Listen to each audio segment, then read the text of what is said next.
Christian Quesada serait-il en cavale? Si est-il l'hypothèse surprenante qu'a évoqué Gilles Verdez, ce mercredi 28 avril sur le plateau de Touche pas à mon poste. Interrogé par l'animateur Cyril Hanouna, le chroniqueur a donné des nouvelles de l'ex-champion des 12 coups de midi, condamné à 3 ans de prison en 2020 pour corruption de mineurs et détention et diffusion d'images pédopornographiques, et libéré en mars 2021. Selon lui, l'homme de 56 ans aurait brisé les conditions de son contrôle judiciaire avant de disparaître dans la nature. Il est soumis à un suivi judiciaire très strict et doit répondre à toutes les convocations d'un juge d'application des peines.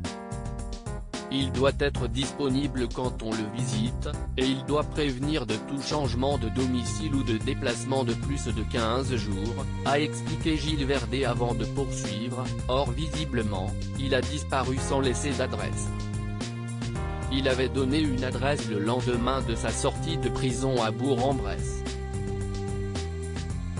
Donc il donne une adresse, il s'installe, et puis il disparaît, il part. Selon le chroniqueur, Christian Quesada serait désormais considéré comme un fugitif, il est en cavale.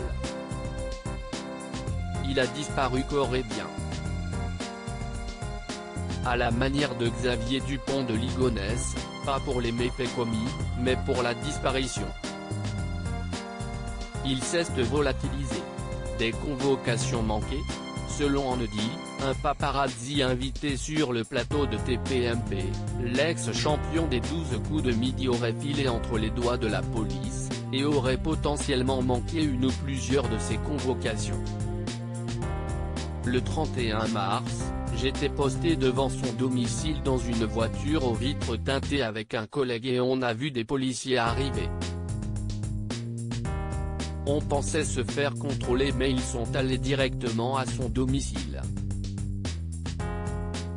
Peut-être est-ce pour lui remettre une nouvelle convocation? Ou peut-être car il ne s'est pas présenté et il a des soucis? A spéculé le photographe, avant de souligner n'avoir jamais aperçu le cinquantenaire chez lui en 3 semaines de surveillance. Ce fameux 31 mars, les policiers, une fois sortis du domicile de Christian Quesada, ont mis une convocation dans sa boîte aux lettres. Ils sont allés chez son frère aîné pour déposer une convocation aussi, a-t-il raconté. Pour rappel, Christian Quesada a été condamné le 8 avril 2020 après la découverte, à son domicile, de milliers d'images et vidéos pédopornographiques. En cas de non-respect des conditions de contrôle judiciaire, le cinquantenaire pourrait être à nouveau incarcéré.